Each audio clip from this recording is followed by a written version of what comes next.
कि बेटा हो, और रानी चाहती है कि बिटिया हो। देखो भारतवर्ष की प्रथम नारी शक्ति है जो ये चाह रही है कि हमारे यहाँ बेटी हो।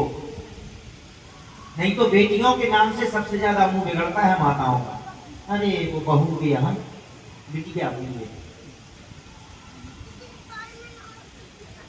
अरे भैया बहू चाहिए है ना, जब बेटी नहीं होगी तो बहू कहाँ से लाओगे हैं?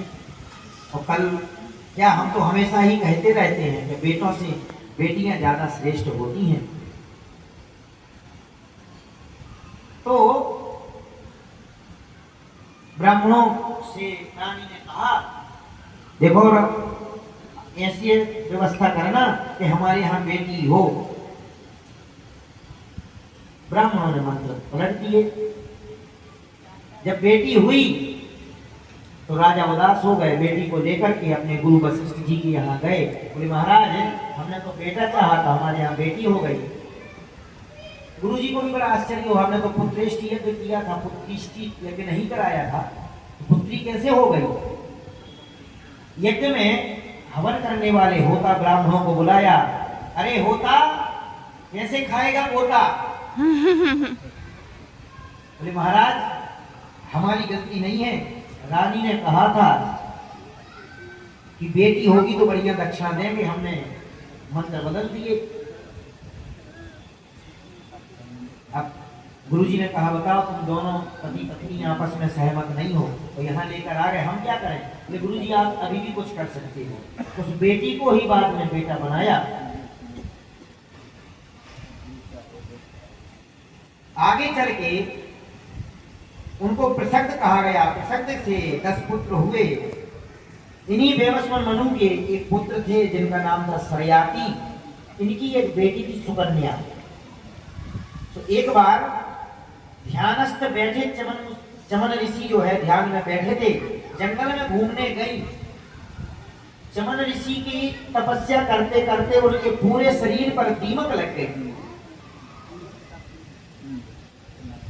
तो इनने कौतूहल बस केवल आंखें चमक रही थी जुगनू के जैसे, तो इनने कौतूहल बस एक लकड़ी निकाल करके और उनकी आंखों में चुभो दी।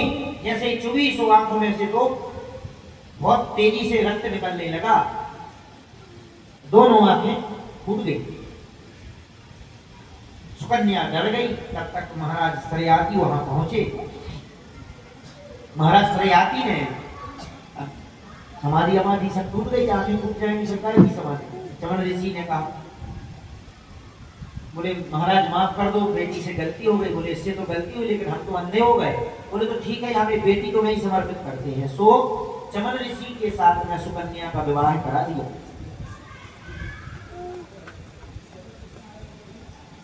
सुकन्या का विवाह हुआ। चमन ऋषि ने एक दिन डॉक्टरों को बुलाया, देवताओं के डॉक्टर अश्विनी कुमार। अश्विनी कुमार प्रकट हो गए, महाराज आदेश करो। बोले हमारा जो है ये हमारे नेत्र अच्छे कर दो और सुंदर हमें शरीर दे दो। बोले हमारी फीस? बोले मांगो क्या चाहिए है? बोले ये जो देवता है ना हमें अपनी पंक्ति में बिठा करके भोग नहीं भोजन ग्रहण नहीं कराते, कहे दिए तुम डॉक्टर हो, अशुद्ध हो, दूर रहो। तो बोले ठीक है तुम अपने काम पे लग जाओ, अपने काम पे लगते हैं। अश्विनी कुमारों ने पता नहीं ऐसा चमन ऋषि को क्या चमनप्राश चटाया कि 16 वर्ष के हो गए, तभी से चमनप्राश बन गए। और रामदेव बाबा ने वही वाला ग्रंथ पढ़ लिया, सो बड़ा वाला चमनप्राश बना दिया। तो एक दिन महाराज सरयाती ने विचार किया कि अपनी पुत्री को देख के आए, जंगल में छोड़ के आए थे। अब यहाँ आकर के देखते हैं तो उस पुत्री के पास में तो एक नव सुकुमार 16 वर्ष का कोई कुमार बैठा है। तो राजा के मन में ऐसा ध्यान हुआ कि बूढ़े बाबा को इसने ठिकाने लगवा दिया है, जैसे आजकल ड्रमों में नहीं पैक हो रहे।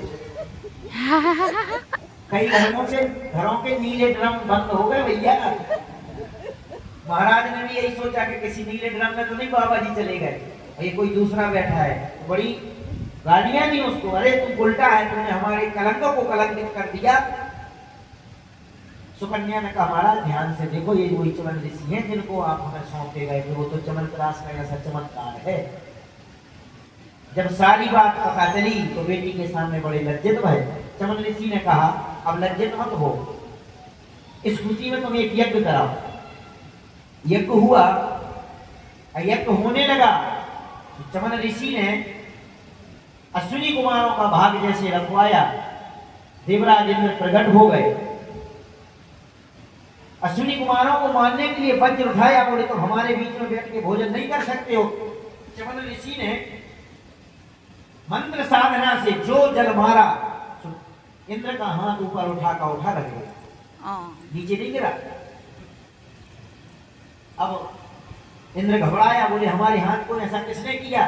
चमन ऋषि ने कहा हमने किया है, हमें पहले वचन दो कि आज से डाक्टरों को, अश्विनी कुमारों को तुम अपने साथ बिठा के भोजन पवाओगे। बोले महाराज जो करा लो, जो कराना है वो करा लो, कम से कम ये लकवा रोग सही कर दो।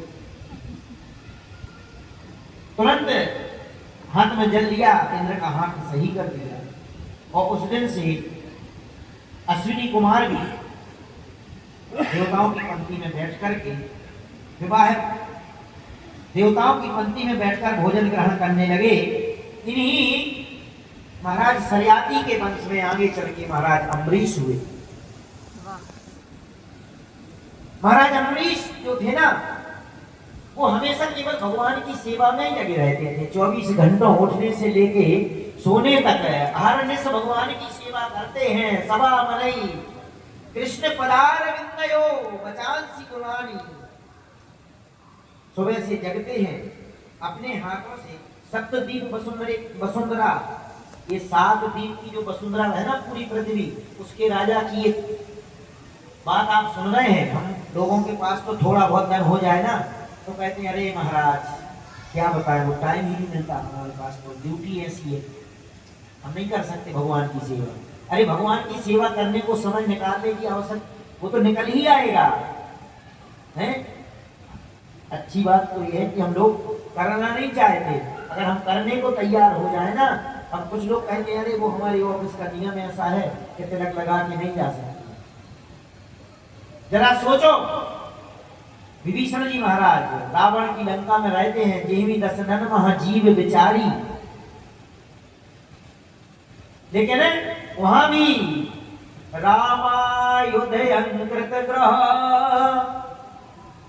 अरे शोभा बरनी न जाय, नव तुलसी का वृंद तहां, देख हरस कपिराए।